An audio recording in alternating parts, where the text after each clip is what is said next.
Okay, guys, we have another marathon for you. We're going to be breaking down, give or take, 30 plus issues today with our good friend TMNT Talk Christian. We're wrapping up Tales of the TMNT, which has been a glorious journey. All four turtles have their own little micro series. There's a little sad news at the end when you get down to the 5 issues with the Closio Mirage. So sit back, relax, and strap it down. We got a lot of wild ones for you. So, Christian, it doesn't get any wilder than Leonardo with his micro series, does it? Feel free to start on that one, my dude. Yeah, man, that's a good start. If you remember, that was Tales of the TMNT Volume 2, number 5, when we had the story with Leonardo and how he got blinded by a rival ninja, and everything was in black and white. All the characters were only white, so to see that. To show that Leonardo is really blind and he's fighting this ninja, and it was a really crazy story. And then they made a follow-up, a miniseries called Tales of Leonardo Blindside, which was a 4-part miniseries. And yeah, it followed that story, which was crazy, and it starts really crazy. Just in the first issue, the story is that Leonardo is scared that he never gets his sight back, and he's climbing up a tower, and he slips, falls, dies. That's the start of it. Great. And yeah, through all of this, they find, oh no, there's this mutant turtle. What's going on? And through all this, they find the turtles there. So the military and the science guys find the turtles there, and they find the turtles and Splinter. And yeah, all of them get killed in the end. And yeah, it was really crazy. The first time I read this, like, wait a minute, what's going on here? But it turns out it was just like a vision. What would happen if what could happen to Leonardo? And so he's really down. Leonardo is really depressed about the whole situation. So stuff later on happens. Splinter is the one who tries to get him out of this, and he's like, in the second issue, he takes him to Northampton. He takes him into the woods, and still Leonardo is blind. He doesn't see a thing.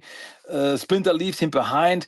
Leonardo runs into some kind of creature that mocks him for his blindness, and so he tries to fight it, and he really tries to overcome this whole blindness thing, but he's got real problems. So that brings us to the third and actually the fourth issue, where Splinter gives Leonardo a special tea called Infinity. Nice, nice thing there.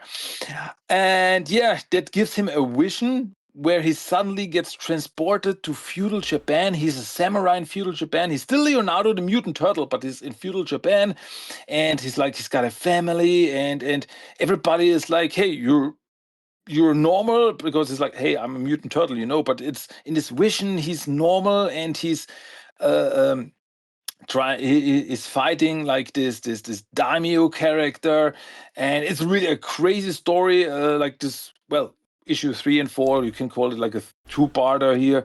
And he also sees visions of this guy, this homeless guy, and he realizes in the end that this is the guy that he apparently killed in the original story, that his guilt is on him, that like, I killed this innocent person during the fight with the ninja when I was blind. But Leonardo realizes that that did not really happen. Yes, he stabbed that homeless person, but he was already dead back then. The ninja that attacked Leonardo was actually, it was all a trick. He was already dead. Actually, the evil ninja killed the man, and Leonardo stabbed him, and then he thought that he killed him. So he lets go of his guilt, and he awakens from this vision, and he can see again. This blindness is gone. He's finally back to his old self, and yeah, that's the end of the Leonardo miniseries. Crazy stuff, gotta say. This took me all over the place. Leonardo, a husband. Leonardo, a father. He took over like a life of somebody. Splinter's there. You can't see. Just really, I mean, What a great way to start off this podcast. Like you say, that was my favorite of the four, was Leo's. So coming up next is going to be Raphael with Shadow, and I call them the Spice Girls because this is kind of a spicy one for Raphael here. Pretty much, yeah. The Raphael miniseries, Bad Moon Rising, which follows another tale story that we already talked about. The tale story with the werewolves when Shadow was going to the concert and Raphael was looking over her, and everybody at the concert turned into a werewolf. And yeah, because after that, Shadow went to Northampton to be safe, so that the werewolves don't come after her. But yeah, Raph is hanging out with her there at the farm, and suddenly a little kid appears called Lulu, who is a magic kid. She's like a little witch, whatever. And also Sloane reappears. Sloane was the friend of Shadow that was turned into a werewolf and apparently killed by accident by Shadow. But it turns out, no, she got saved. She's okay. She's a werewolf now, but she's fine. And the little kid is a friend of Sloane, and she asked Raph and Shadow for help. So, because her mother disappeared, and so Raph, Shadow, and the other ones, they go to this mystical, magical world. And yeah, it's all like it's a fantasy world. Raph and company, they run into vampires, they run into werewolves, they run into fish people, and it's really a wild story. It's really crazy. In the end, they're able to find Lulu's mother, so that works out. And but it's one big fantasy story that Raph gets thrown in, and it's really kind of fish out of water story because Raph is not into that stuff. So it makes it the more fun, I gotta say. It's really cool fantasy TMNT thrown into fantasy story.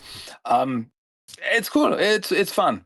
Yeah, and a lot of dark. It's a lot of drinking for the man too, man. He had some poison drinks. It's a crazy, crazy story. So, but that's why we love these tales, right, Christian? Because they go all over the place. They go where no other turtle territory went. Yeah, exactly. Yeah, that's what I always say. There's these stories. They are like, hey, we can do one story and we can pretty much do everything with it to build this world, to build some to bring in some new characters. We can do stuff like this. And as I always say, it's funny that with the turtles, they pretty much work in every environment. You can do ninja stuff, you can street level punk stuff, you can do fantasy stuff, science fiction, and the turtles, they never feel out of character. It just works. I mean, just think about when, like, I don't know, Daredevil would go to space. It would feel kind of weird, but you send the turtles to space, no problem there. That's our turtles. They're good for everywhere. Yeah, it's a good point. It's like a pizza. You can't go wrong, pretty much, So it's hard to screw up pizza, hard to screw up the turtles. So coming up next, we've got Baxter Stockman the dog. What? This one's a very interesting one. And what's interesting about these miniseries is these are the only issues where they don't say, let me tell you a story in their first issue. They just go right into it. Mm-hmm. So feel free to drop right in, Christian, and let us know about the Donatello miniseries here.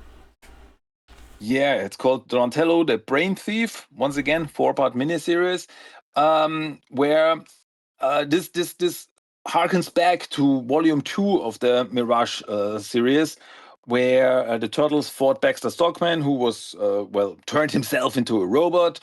And it turns out that after the turtles defeated him, Donatello found what was left of his body, and some of his robotic body was like this smart metal, this nano metal that it started to work on itself. And throughout this miniseries, this metal takes over creatures. It starts with just a cockroach, so Donatello fights a robotic cockroach.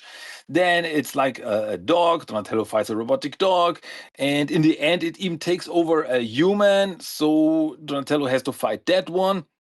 And Donatello realizes that he cannot stop this this nanobots, this robotic intelligent metal, and which brings us to the end, because in the end, because the metal, it wants to get to Baxter. He wants to fuse with Baxter again, where it came from, the robotic body, to take over him.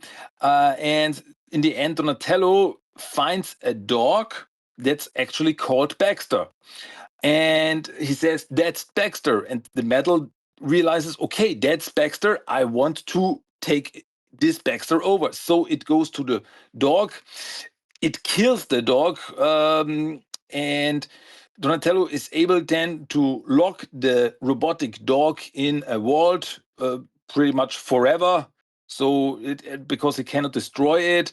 And yeah, it's actually a pretty dark and grim ending, because Donatello sacrifices this poor innocent dog. He's not happy about it, but he does not see any other chance. And he locks away this creature in a safe, in a vault, to never let it out again. And that's the end of the story. And it's like, whoa, that's, if you think about it, it's a bit dark, and it's but yeah, it's pretty interesting story follow up to the Baxter robot story. Anytime you see Don and Beck, that's one of my favorite rivalries. You know, if you remember I think it was a 2003 video game for PlayStation 2 I had. You know, it was cool because every turtle had their own, like, rival boss. You know, like Raphael, I think, had Casey Jones or Hun. And with Donatello, I always avoided playing him for the end, because he always had to fight Baxter. And that Baxter Stockman, until you picked up the pattern, was so hard to fight, because he would, like, close his eyes, shoot all over the place, shoot, like, these crazy missiles. So, yeah, give me Donnie and Baxter all day, every day. I thought that was great. What I also like about these miniseries is it almost feels like cartoon vibes, because a lot of this, there's a lot less dialogue and a lot more action packed. You notice that when you're reading these? Like, there's really not as many words in some spots. So it felt like I was in a cartoon watching these. So anyways, we've got Michelangelo here. He's got the one that hits the hardest in the gut, I would think, just because, you know, if anybody's a fan of X-Men, you've seen this story somewhat. Little similarities here. I feel bad for Mikey when he tries to fit in and just gets, you know, picked on by everybody. So feel free to take it away in our final mini-series here with Mikey. Michelangelo, the Third Kind, which takes place during Volume 4 of the Mirage comics, where the Utroms and aliens landed on Earth. And yeah, I see where going with the X-Men here, because it's mostly about how people fear what they don't understand. Because these aliens come to Earth, they're like, "Hey, we're peaceful. We don't want to do anything. We just want to chill here." And then people come in, like these groups of xenophobia guys, and they're like, "Hey, this is our place," and they attack aliens, and they want them off planet, and you know, the usual stuff. And Michelangelo is caught in the middle of this, because, well, he's a mutant turtle, so everybody thinks, hey, you're one of those aliens. So he gets chased a lot here, and he has to fight some of these goons, and he's got a help from an Utrom, which is a very nice little team up. And yeah, in the end, well, they can pretty much broker some peace between aliens and humans, so it's okay in the end. But it's not like, because some people get arrested, because there was this one guy that I thought was actually pretty dark, who actually shot his mother because he thought that she was liking aliens. He's like, no, they have to go, and so he murdered her. It's like totally crazy. And yeah, it's pretty much it. In the it's Michelangelo gets caught between this, and he, like, tries to help, but human hate is very unfortunately a very powerful weapon. So it's I mean, it's a story about aliens, but it's a little bit too realistic in some scenes. And yeah, you know it's human hate. Yeah, it's not the best part of our life. No, it's unfortunate, and that's why that one hits home the most, because I would say it's the most relatable. Is, again, something that you could see happen in real life. So Yeah. Coming up next, we've got our final 20 here. Once again, this has been fun to do with you, Christian, because in October, even with the 2012 series, we have been getting, you gotta like doing these on Shell and Ox. We're like, yes, oh boy, another Halloween theme. And that's where we start with issue 51. Every week we're doing something spooky. We've had a run on this for at least the last 2 months, thanks to the 2012 Nick series. So feel free to take it away with issue number 53 here, my dude. Yeah, 51. 51, I think. Yeah, 51. 51, Yep, yeah. 51, yep. Night of the Living Gingerbread. This is actually a cute story if you think about it, because it's the turtles tell Little Shadow a nighttime story, a bedtime story, and it's about a story where the turtles get transported by Renette to a fantasy world where they meet Gutwellow, the gingerbread man. And together they are working together and to fight like zombies and to run into a dragon and all this crazy stuff. And yeah, it's actually, as I said, it's a cool fantasy story. It's funny with all these fantasy characters, but in the end, it's just a bedtime story. Or maybe it's a story that the turtles really lived through. We don't know. In the end, there's like a little wink, wink there. Who maybe the story was real. We're never gonna find out. But overall, it's a fun little, turtle story there. By the way, the character that we meet in the story, the Gutwellow, the gingerbread man, is a character created by Dan Berger, who did this comic. So it's like a little crossover story. Oh, nice. With this character. Yeah.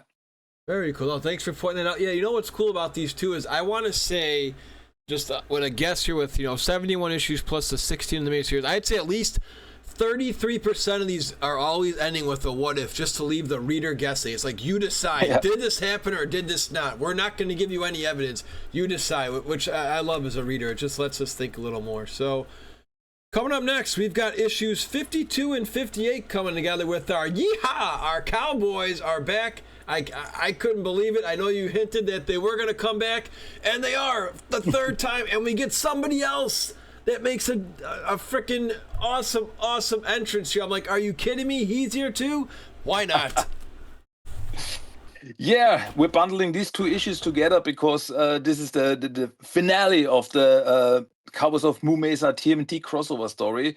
So the first Tales of the TMNT number 52 is called The Crystal at the Heart of the World, where the turtles once again run into the Cowboys of Moo Mesa because some evil Utroms, they are trying to steal some mutant crystals, and the turtles they come to help and stop them. And yeah, as you said, we get a big cameo appearance here by none other than Cuddly the Cowlick. And that was when I saw that the first time, once again, it blew my mind. Like, wait a minute. Me too. Yep. This is so cool because he's like this character from the Archie comics, from the TMNT adventures, and he's like appearing, and one of the turtles even says like, "Whoa, I've got the strangest deja vu there." And like somehow through the multiverse, he remembers him, and it's so cool because Cuddly is like this singularity in the multiverse. He exists only once because he can freely travel through time and space. He can appear everywhere he wants. So that's so cool that he appears here, and yeah, he's also helping the turtles.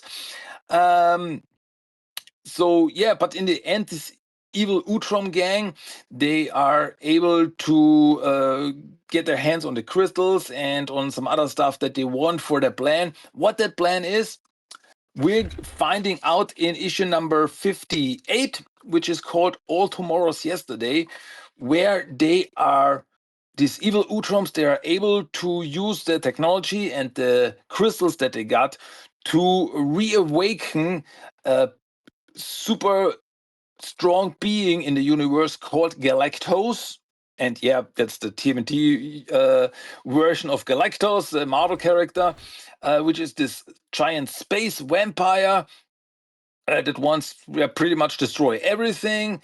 And it even so strong that it like rips open time and space. We got some nice little cameos there. We see like the Mutanimals. We see other turtle characters. It's a little foreshadowing, kind of for Turtles Forever. And the turtles, they don't stand a chance. The cowards of Mesa, they don't stand a chance against this godlike being. So what will they do? Let's time travel. So they are able to go back in time and stop the Utroms from taking the crystals before they are able to take them to reawaken Galactus. So he will never be reawakened, and his coffin is floating through space, and hopefully to never be awakened and to not cause chaos in the future.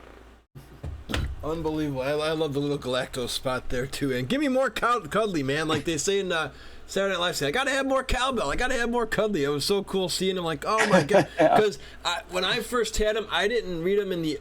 I don't think it was the Archie series. I don't know if you remember those little like kid collector books, like with the intergalactic wrestling one. It was like a little short story. Yeah. That's where I found cuddly because he was in there. I mean, I think it was an Archie comic too. It was where they had wrestling with Ace Duck was in it and Leatherhead. So I can't wait to do those. Was that a real issue in Archie? Yeah. That was the book that you had was like an adaptation of a comic book. Yeah. Intergalactic Space Wrestler. Oh, I can't wait to read those again. That's going to be fun. Yeah. That's so cool. It's going to be fun. Here we go now, though. This is actually a fun one. I didn't plan it this way, but we are streaming Pokemon, the new game that just came out on our Twitch account. And in this issue 53, someone's got to get them Pokemons for Christmas. I had to write that in my notes reading this one. So this one's a fun one. Where have we seen these guys? The little orphan aliens. I know we've seen them somewhere before, haven't we? Yeah, that was in the original Michelangelo micro series. If you remember, they even had it in the adaptation in the 2003 cartoon. As you remember, when the purple dragons, they were stealing these little dolls, and these were the little orphan aliens.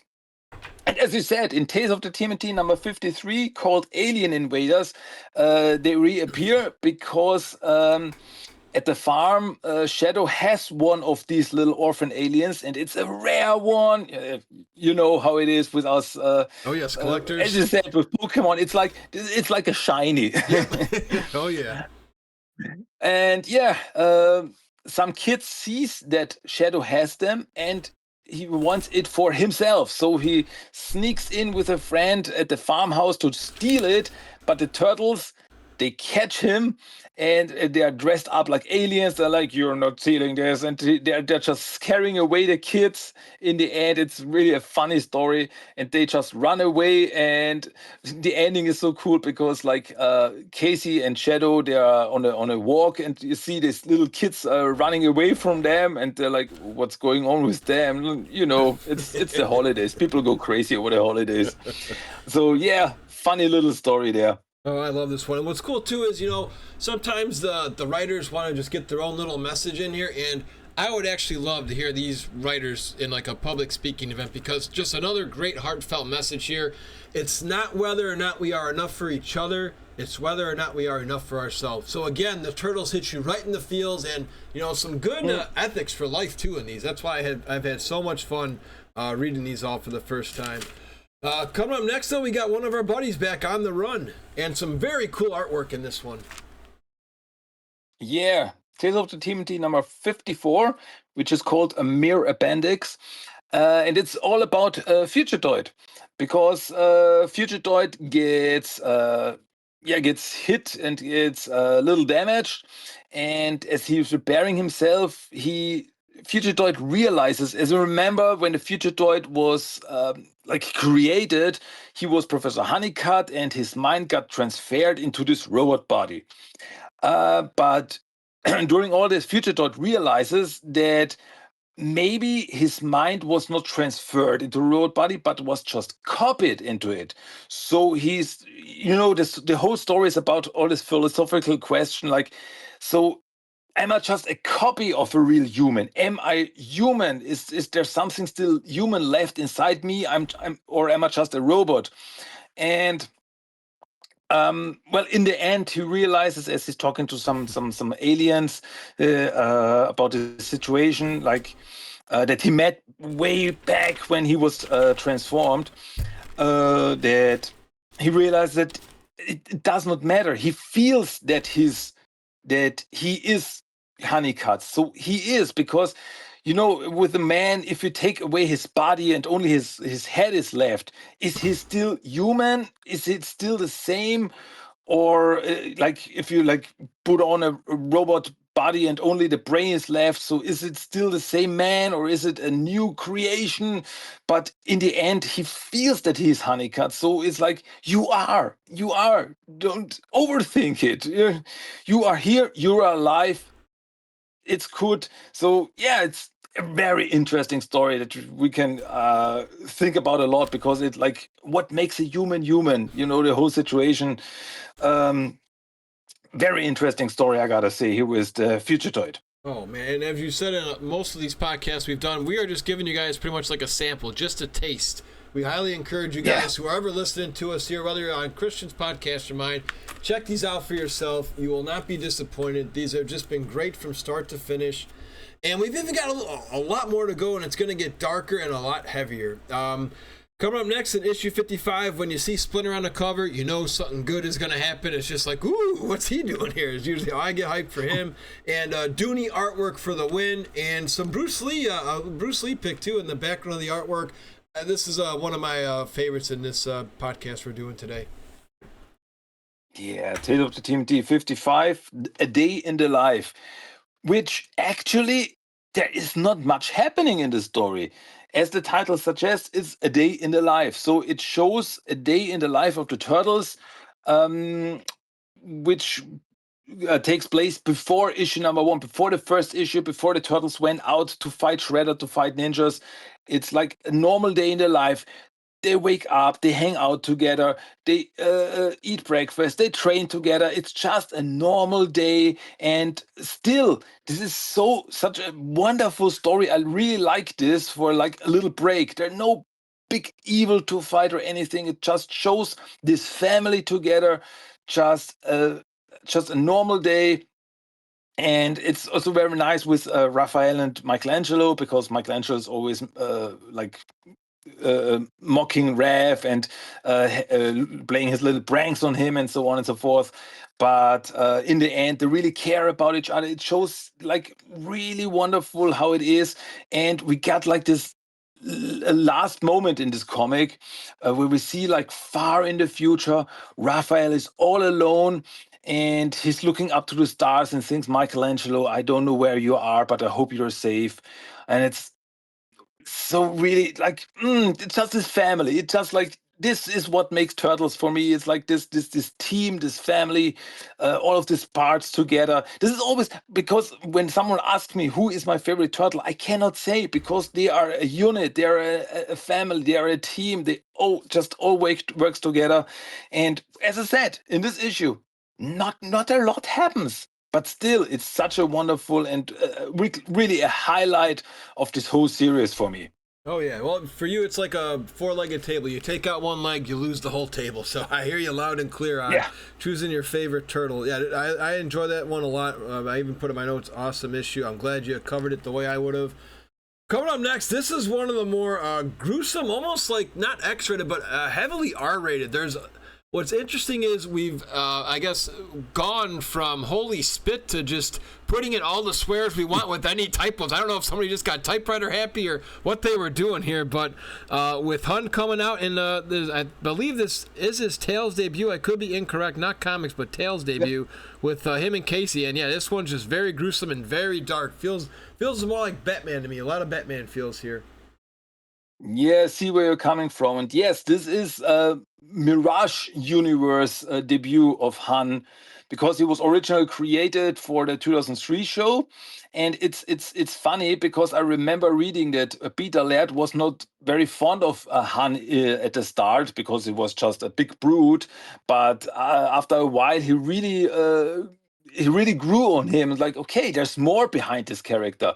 And then he even adapted him into the Mirage stories. And this is the first part here with Tales of the TMNT number 56, where we get some background, even more background on Casey. finally some kind of backstory where we see like Han, who's this big,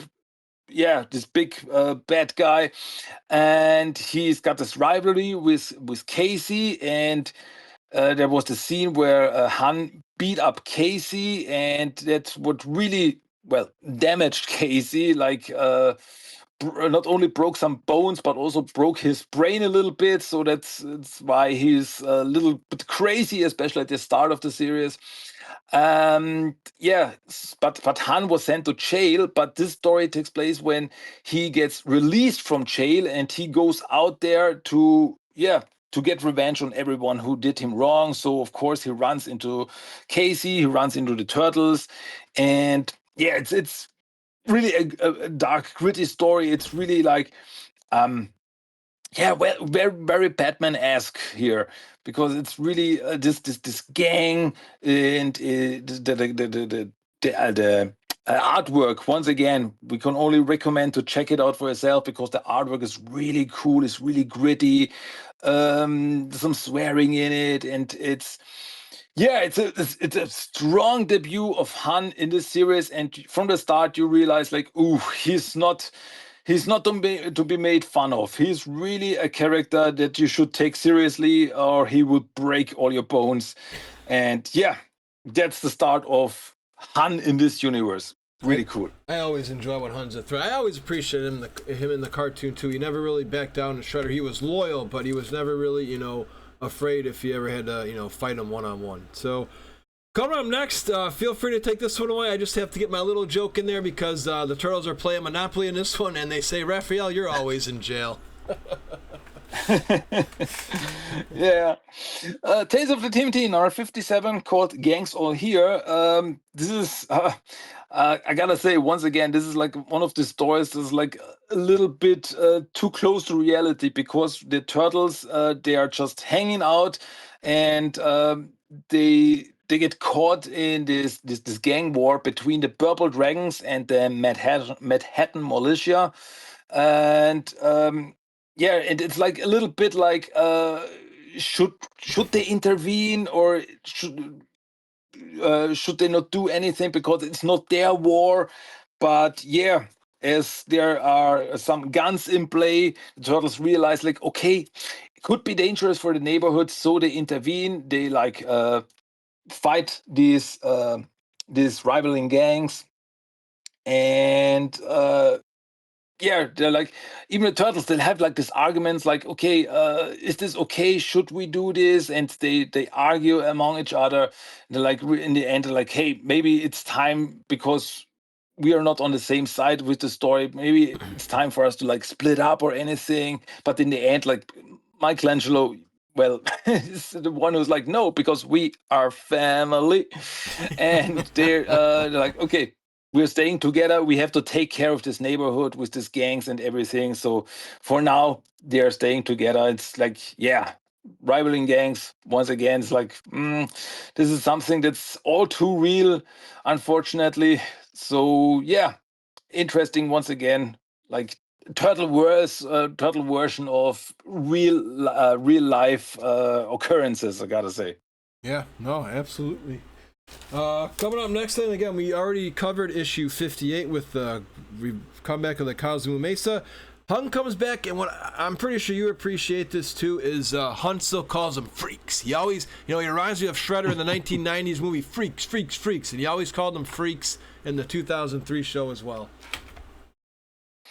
Yes, this is called Expose, once again by the same guys who did the Hun story, which once again is so good, so dark and gritty, and this is once again one of these stories where normal people get thrown into this unusual world of the turtles. Here we have this reporter, who is not April, who is someone else, and she realizes and takes pictures of the like this gang war that's going on, as you said, with Han and everyone, and also some ninjas, and it's also mysterious. And we even get a name drop, because the boss of her is Charles Bennington. Oh yeah. I always thought it was like, that was nice. Right. And yeah, so she goes deeper and deeper in this whole ninja thing, where she even runs into the turtles. And once again, if you remember last time we talked about this issue where the turtles like run into these cops, officers who want to investigate this whole ninja situation, and they're like, hey, we're the good guys. It's pretty much the same here, where the turtles run into this reporter like, hey, we're the good guys here, there are ninjas out there, there are gangs out there, bad guys, but we're the good ones here.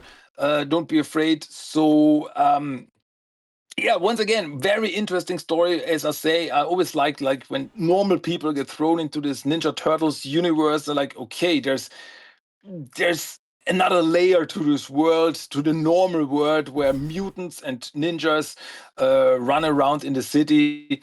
So once again, really cool, really interesting story, and I cannot recommend enough to check it out for yourself, because the artwork is, in my opinion, really fantastic here, really dark, really, I love it. Oh yeah, and even the note where they pretty much give a tip of the cap, as we say in America, like in baseball, when somebody hits a home run, they give a tip of the cap here, where they write in the note to her, some photos came out great, so you know why we have to keep them. Pretty much. Cannot get exposed. So coming up next, one of your favorites returns here with Mr. Nobody. Yeah, issue number 60. Nobody does it better, which was a big surprise, because the last time we saw Nobody in this timeline was in volume 2, where he was apparently killed as he got eaten by a giant alien starfish. That's the word I'm looking for. So yeah, that really happened. But it turns out that in this issue, he reappears. And it turns out that he was not killed, that Nobody was not killed, but he was actually healed by this starfish creature, and he became like the herald of this alien. And he got superpowers, like he could fly, and the usual superpowers, superhero stuff. And he runs into Casey and Raphael here. He's like, yeah, I'm back. Like, that's really cool. And because like this alien appears and he has to fight it. So Raph and Casey help him fight this alien. And yeah, in the end, he wins and flies away to save another day. So yeah, Nobody is still out there, and he changed. He like turned into somebody, because he's like this superhero now. Nice twist. Yeah, exactly. Oh man, just always good fun seeing it. But it's always, again, and they just do it so well with these tales too, because I don't feel, sometimes you watch a show or you hear that song on the radio over and over and over again. With Leatherhead, someone else we're going to talk about soon, again, one of your favorites, one of mine too in the comics, is coming back again. Did it ever feel where it was overkill, where they kept bringing somebody back? I always thought these were very well timed in these tales. Yeah, absolutely. I mean, just look at the next issue, is Tales number 61. Yeah, I mean, it's the story is called Sometimes They Come Back, and it's because in this story, the turtles once again get caught into this craziness, because like this character called Razorback appears in the city. Razorback was a character that was, if I remember correctly, introduced in issue number 50. Like this, it was that Monster Island story with Leatherhead and Marlin, and he was also there.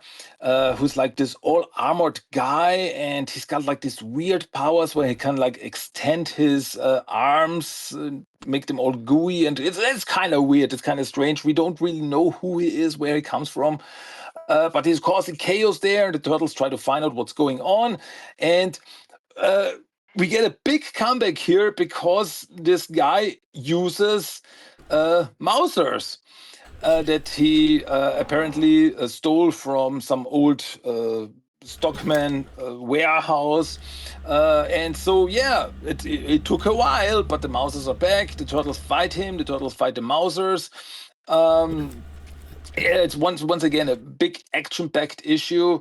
Really cool, really crazy.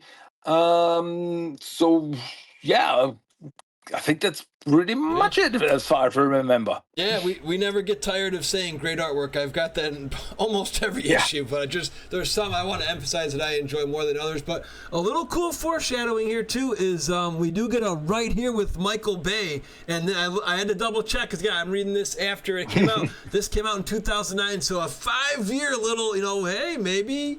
A little foreshadowing? Probably not, but just funny that we do see Michael Bay's name in here because eventually, as most Turtle fans know, he made his own Turtle movies back in 2014 and 2016. So always fun seeing little tidbits like that when it's like, oh yeah, if you go back in time. So that's such a funny scene where Michelangelo is like the one, because there's a big explosion and Michelangelo is like, that's just like Michael Bay. Michael Bay rocks. And Raphael is like, you're an idiot and no longer my brother. Yeah, exactly. Oh, I'm glad you remember that spot too. So next one is one I believe anybody who has been a father or a mother or owner of a beloved pet, whether it's a cat, a dog, a bunny. Mikey pretty much he misses his cat and he tries to fill a void, and it's just something that's pretty much impossible to do. Ain't that right in this issue? Oh yeah, absolutely. You're completely right with the whole losing a pet thing here, because remember, Michelangelo lost Clunk, and he's really sad about it. So some Utrom friends, they're like, hey, we have this bunny here, you can take care of the bunny. But unfortunately, the bunny was an experiment, and as Michelangelo and Raphael take care of the bunny, it transforms. It starts to transform into like this kind of alien tentacle creature monster. So it's like a creature feature story.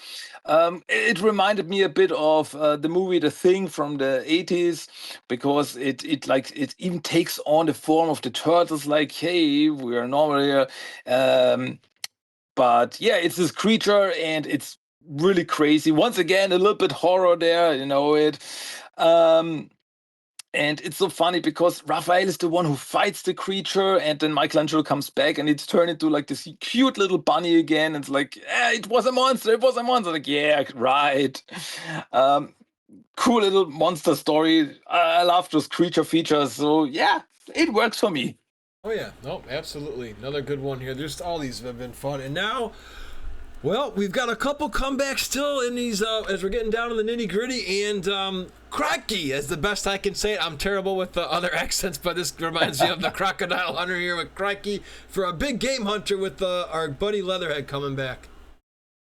Yeah, you're right, matey. And with Tales of the TMNT 63, called Monster Island, which is a follow-up to Tales number 50, once again, with the whole Monster Island story. So this story starts right where issue number 50 ended. The turtles, they are flying away on a helicopter from this Monster Island, and Marlin was attacked by these monster creatures, but once again he survives, and he shoots down the helicopter. So the turtles, they land on this Monster Island, like all these creatures on it, like the Chupacabra, and all these creatures are on this island. So Leatherhead is also there, and the turtles and Leatherhead, they have to fight through this island to get off it.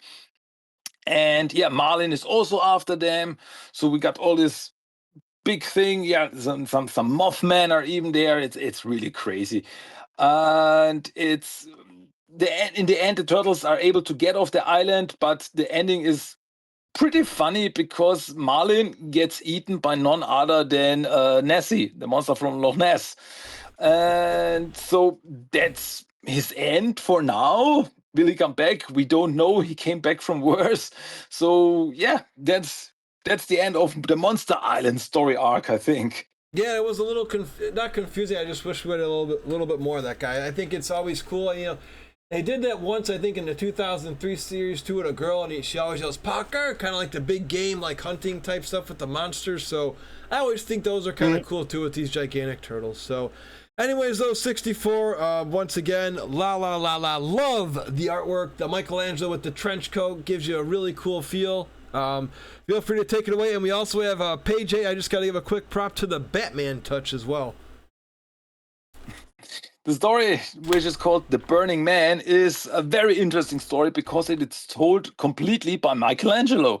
Michelangelo is the one, yeah, that happens, and it shows all from his perspective. So there's some really funny bits there where, like, for example, there's a scene where Leonardo lectures Michelangelo, and all you see is blah, blah, blah, blah, blah. So yeah, that's so funny. And in the story, like, there's this the Burning Man, which is like this creature that goes after this guy, big company guy, and Michelangelo tries to save him. In the end, able to help him stop the creature, and in the last moment, we see a scene where all these gangster bosses, who this company guy was also one of them, they come together. We see Han again. We see some other, like, King Cobra and some other gang members, and they're like having this big meeting to talk about what will they do next. And that's the end of that story. And gotta say, unfortunately, we never find out what happens next. So this storyline was open-ended because before they could finish it, unfortunately, Tales was ended. So very sad, because I wanted to know more with all these gangsters. I mean Han and Co. That would have been really interesting to see more of. So yeah, but unfortunately, that never happened. So yeah, that story was open-ended. Yeah, I wrote that too in my notes, to be continued. Like, oh man, it would have been such a great story to expand on, because all the ones we've seen, Cowboys of Mesa coming back, 2 more times after their origin in this universe was great. We get some I don't want to say closure, but in my notes here, this next one takes place during around Christmas, and yeah, I've mentioned a lot, like, oh, I never got my Christmas. Well, Mike, you got your Christmas in the comics, and you really don't need to go anywhere else, because this is just another awesome feel for Christmas. And we get another, are you kidding? He's back again? Feel free to bring us in for this one, dude. This one was awesome. Oh yeah, absolutely. Once again, the artwork by Dan Berger. I love his art. Story is called Cold Cold Eyes, and yeah, as you said, it's around Christmas time. Turtles and family, they're hanging out at the farmhouse, and it's snowing, and suddenly they get attacked by, like, this ice creature, the snow creature that mystical, like, he's from the foot. He's created this, and he's got, like, this very sad backstory where he, like, stole money from the Oroku family, and they said that they have to bring them the turtles, or like, his family will pay. And to save his family, he, like, sacrifices himself, because this magic apparently destroyed himself in the end. So very sad backstory there. The big part is here that the turtles fight this snow creature, which was pretty cool. And as you said, we got a comeback there, because who appears as a ghost? It's none other than the Red King, who appears in front of Splinter. They have this connection, Splinter and the Red King, they always had this connection.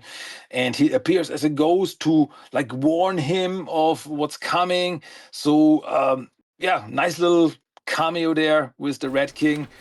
Pretty cool, pretty good story, awesome artwork. Nothing else to say. Pretty much. So we're getting down here, guys. This is near the end. We've got some sad notes again, like we were talking about, guys. If you do get these comics, feel free to read them. There's always a very nice, friendly letter from the writers. And when I read this one, I was a little sad, like, oh, that's right. It's like, hey, guys, this is kind of near the end. Mirage is closing. I've done nothing but Turtles pretty much my whole life. A lot of the writers saying here, just it's a little bittersweet that we're closing up shop here. So, Christian, what was going on with Mirage at this time, for those who are unaware? Yeah, that was at the end of 2009, and that was the time when Peter Laird was selling all his rights to Viacom Nickelodeon. Because Peter Laird with Mirage Studios was the sole owner of the Turtles. But in 2009, like, Nickelodeon came up to him and, like, hey, we're gonna give you a lot of money for the turtles. And yeah, as you said, all like for most of his life, he only did turtles, and he loved to do it. But he got older, and he was like, okay, what will I do next with my life? Will it all be about turtles, or will I do something else? And then they came up and like, okay, I think this is the right time now. So he sold the turtle rights to Nickelodeon Viacom, and that was the part where like, okay, we're gonna stop doing this. We're gonna stop Mirage Comics. He still has the rights to publish TMNT comics, like maybe in the future someday he will finish volume 4. He still has the rights to do it on his own, but that was the part when he was like, okay, now we're gonna do a cut. We're gonna stop Tales, so there are only a few more issues left, and that was the end of that pretty much. And some years later, Mirage Studios closed down for good, and yeah, Mirage Studios, it does not exist anymore, which really it makes me really sad, because Mirage Studios was always there. TMNT was Mirage Studios, and that does not exist anymore. So it's like an end of a legacy. It's this end of this story. So that was a big change in the TMNT, in the life of the TMNT. Yeah, And I mean, I know where we are right now, and I'm glad for the stuff we got. But Mirage Studios, it was, I don't know how I should put it. It's the end of an era. Yeah. Yeah. It's where, and like we've said before, it was just for Peter Laird. I don't say this in a bad way. I just say I feel when he, was stepping down, he was able to quote unquote right a few wrongs. I know we didn't like where the Turtles were going with a couple things. Me and you enjoy and appreciate just about anything Ninja Turtles, but I know personally, if you're the one who made them and they were making them, like he said, he was not a fan of Venus de Milo. He was not a fan of how the cartoon got slapsticky. The second movie, Secret of the Ooze, was kind of too childish. So he's like, you know what? During this Peter Laird era, like, I guess you can say maybe from 03 to 09, he got to do it all. We got the 2007 movie, which a lot of people still talk about as one of the greatest creations of TMNT. A lot of us are upset we didn't get a sequel. He got the cartoon he wanted that we've discussed. The comics are there. He got to do his own, like you say, the volumes 1, 2, and 3, which will eventually break down here. So yeah, guys, this is it. We've got 5 more episodes. But Christian, if you want, before we do the final 5, would you like to talk about the Japan Renette one? Are you familiar with this one? Because when I was reading, they technically have 71. And I guess if it's cool with you, I'd like to talk about this one first prior to number 70, because that's like the true farewell, if that makes sense. Oh, so you're talking about the unofficial Tales of the TMNT number 71. Yeah. That's okay. Cool. Okay. Yeah. That was okay. That's a weird story, because it is actually an official Mirage story. But because that's like a new version of TMNT number 8, which was the introduction of Renette, Samantha Romero, the crossover with Cerebus. But back then in the 2000s, Peter Laird and company did not know if they were allowed to reprint this story because of Cerebus, because that was a different character from another comic story. So they created another story where Renette and Samantha Romero are introduced, a completely different story. But then they got the right to do the reprints of the original number 8, so they never had to print this comic. But it got printed, so the alternate version of number 8 was printed in, I think, in some states like Brazil or Spain. In some books, it appeared, and but it was reprinted as a fan edition. Some fans got their hands on it. They printed it as Tales of the TMNT number 71, which is, as I said, the introduction, like another timeline where the Turtles meet Renette for the first time, and they have this crazy adventure in the past time where they run into like crazy creatures and Samantha Romero and its magic, and it's all crazy stuff. And yeah, that, as I said, was printed unofficial as Tales number 71. but it got its, that's I gotta say, it got its official release. That was not so long ago because IDW is putting out these best of collections where like best of Raphael, best of Splinter, and so on and so forth.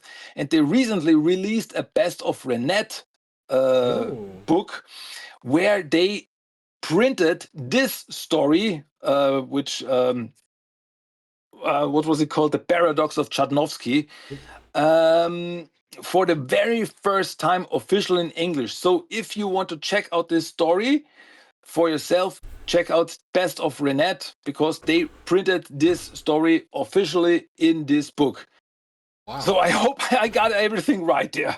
No, you did, my friend. Thank you very much. Because I want to make sure we end on a good note. And it was like, I forgot to ask him before we went live if he's cool with this, but I forgot we got the living legend himself with us. He pretty much knows just about anything there is to know about Ninja Turtles. So very well said, my dude.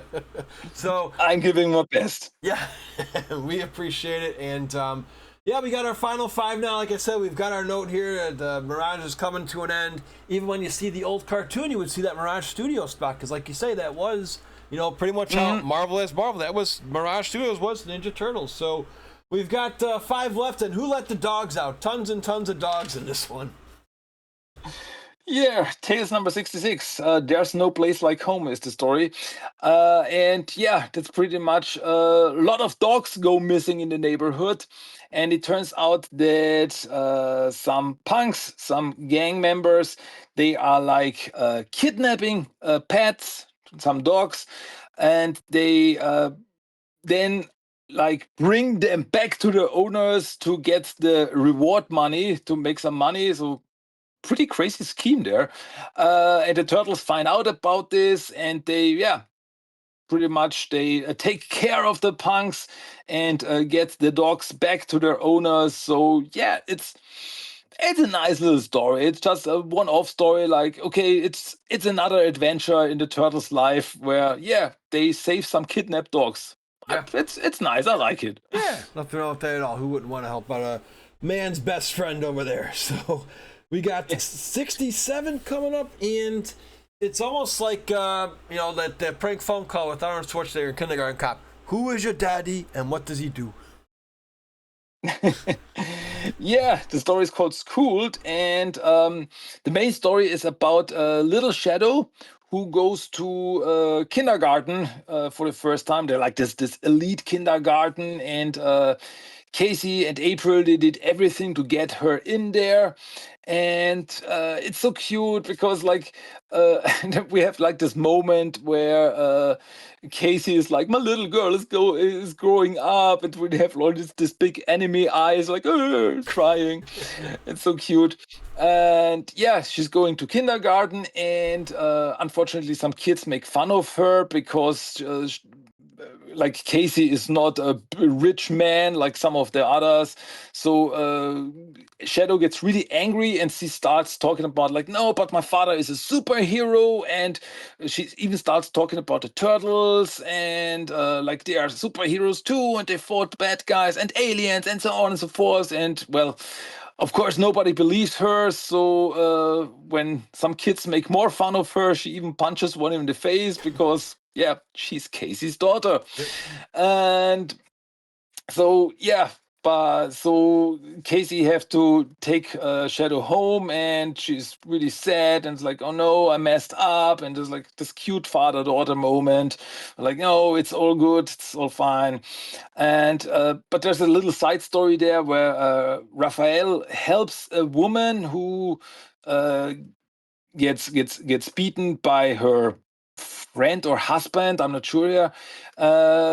And he helps her, and at first she fights off this freak creature, but later she comes back and is like, yeah, you only wanted to help, and I see it now that you're a good guy, so thank you. So it's like this little moment, like, okay, Raphael tries to do the right thing, and at first he gets kicked for it, but later it's like, okay, I realize you did the right thing. So it's good. And yeah, so two interesting stories here side by side in this comic.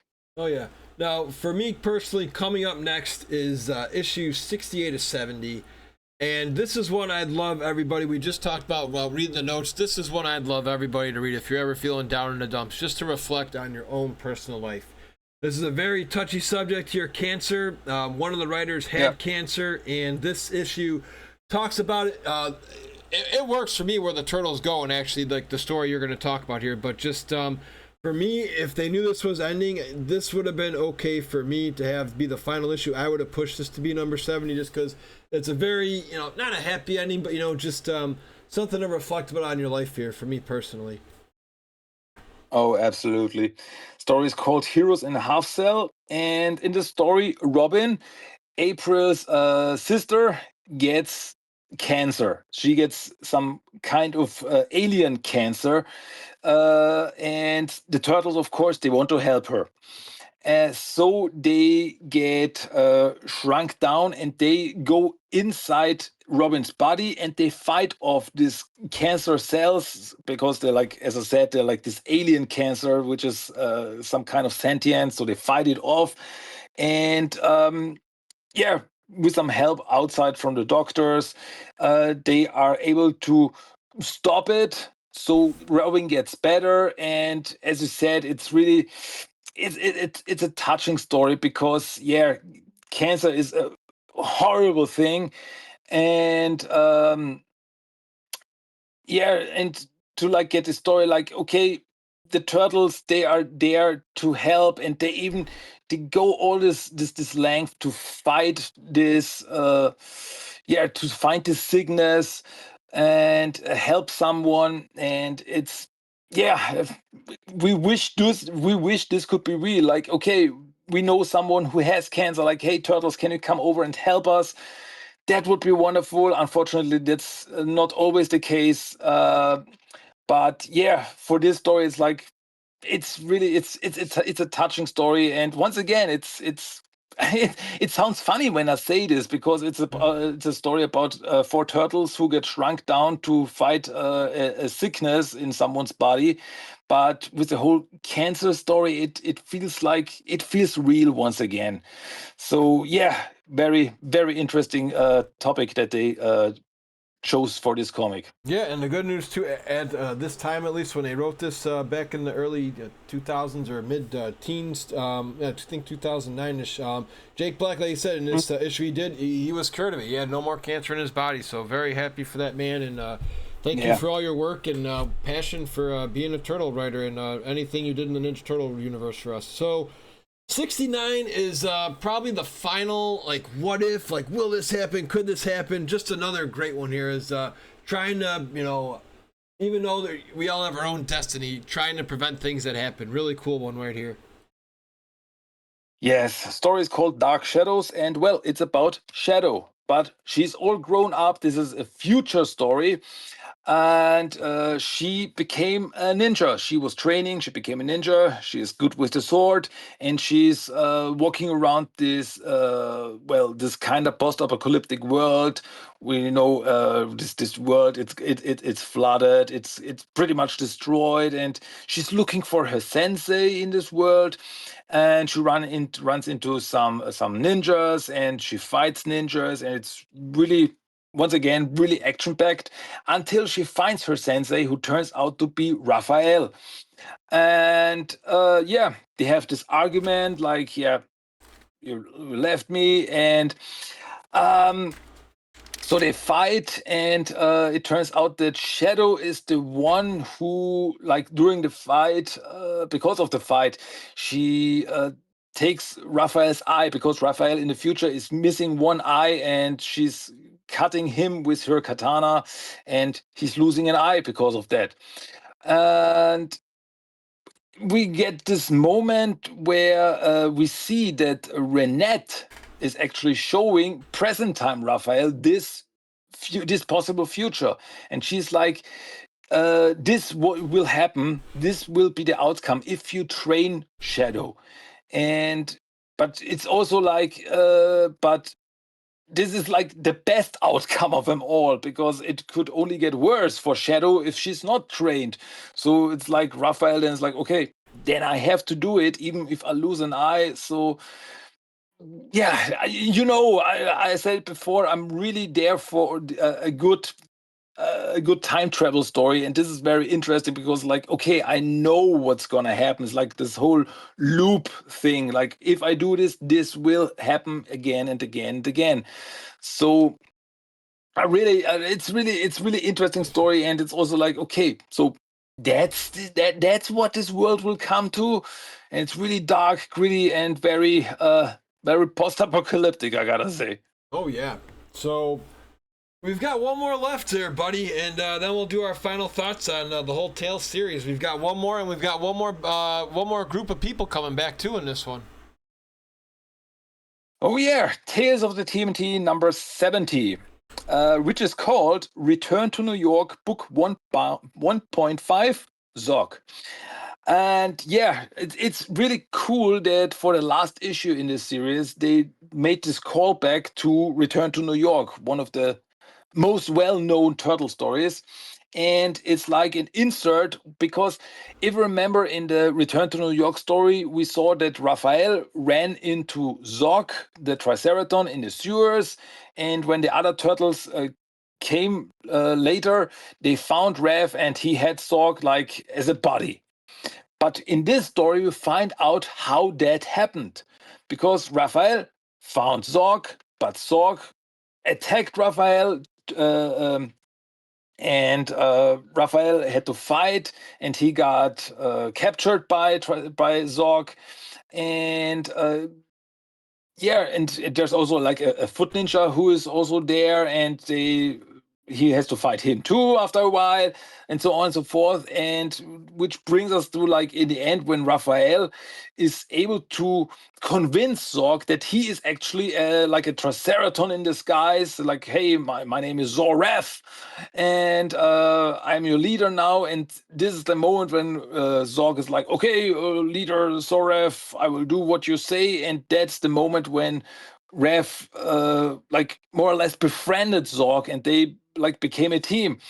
And that's where this story ends, and where then Return to New York Part 2 takes off. So it's like this insert story, and for this, it's really good. It really works well to so that we get some more explanation of what happened in the Return to New York story, especially with Rev and Zorg. So yeah, it was nice that they did this, and it's really cool that they did this for the final issue there, to like a callback to a long ago story. So bring like the present and the past together. Uh, but yeah, it's a bittersweet ending because we know, in my opinion, there were still some stories that could have been told in this series. But for that, that was the last issue of Tales of the Teenage Mutant Ninja Turtles. Yeah, that's it, friends. We've done it. 71 issues plus the mini-series for all four turtles, so close to 90 total now. Final thoughts from me. This is similar to Michael Jordan in the NBA retiring the second time. He was still not in his, Air Jordan prime-esque, but there still was a lot of life left, and I feel there was at least another year, maybe 2 more years of life left before this started to even come close to just not running dry, but maybe fans are starting to get a little tired of it. I was not tired reading any of these. I did the Hulk Hogan intro for one of these, with the tell me a story, brother. You know how excited I was for these. We've broken them all down.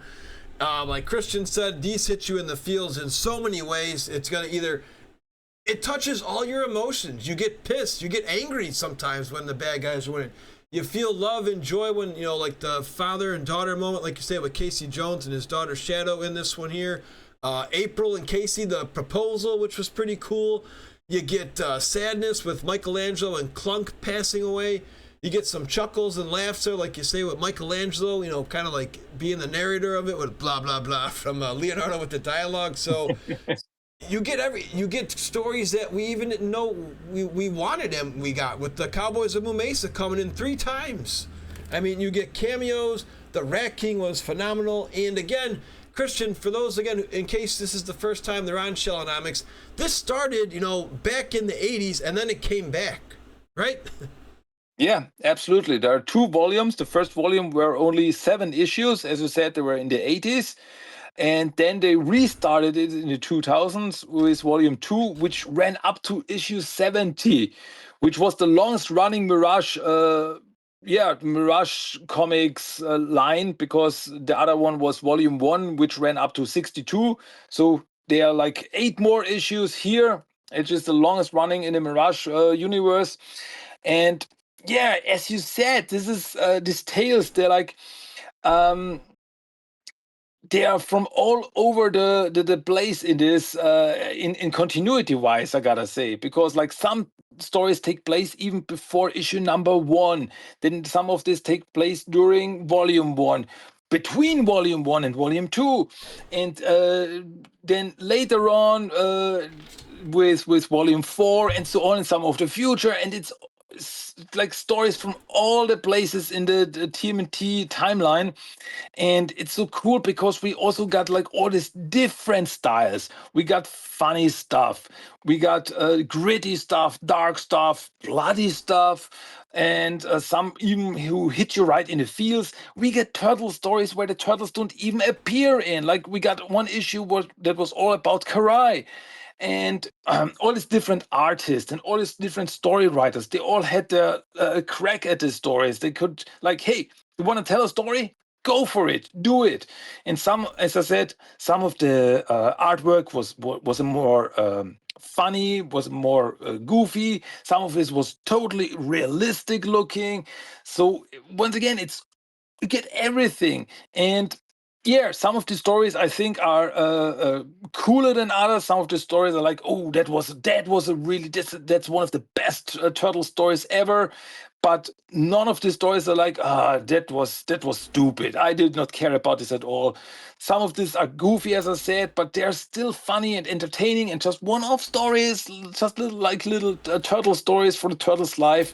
And I was all there for it. And it was actually sad to see this series go, because there were still some stories to be told. Like, as I said, there are some stories here, some storylines that never got a proper ending, that like with Han and the gang war stories. Like, okay, I want to know what happens there. There's still so much mysterious story. Or if you remember when the turtles helped Hattori Gosai with the female ninja who had the shredder claws, who was like, I will get my revenge for what